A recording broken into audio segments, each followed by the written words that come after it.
Tatu hii leo.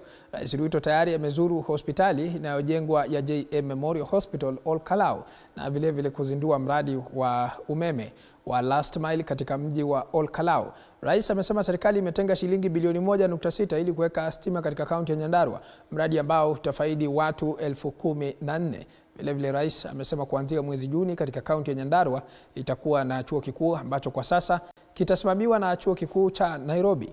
Baada ya kuzuru kaunti ya Nyandarua, Rais Ruto anatarajiwa katika kaunti ya Murang'a, na ambapo kwa sasa wacha tuvuke moja kwa moja tusikilize kile ambacho rais anazungumza.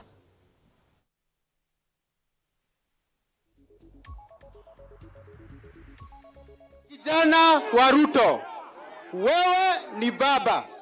Tunakushukuru kwa sababu ya maendeleo ambayo umelete hapa.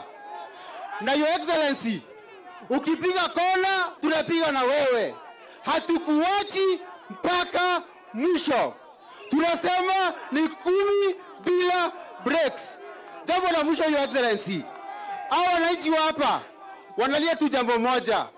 WASREB wamekuja wakaongeza bili ya maji.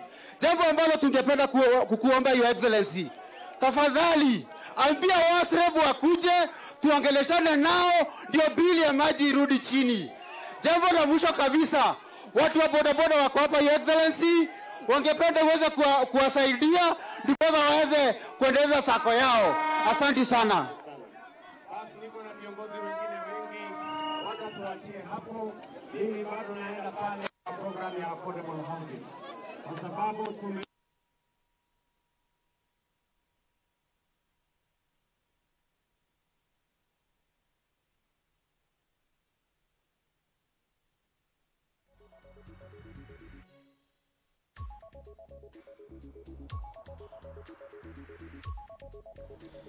Bila shaka mtazamaji, ni taarifa ambayo tunazidi kufuatilia kwa kina zaidi katika chumba cha habari katika ziara hiyo ambayo rais anaendeleza maeneo ya Mlima Kenya.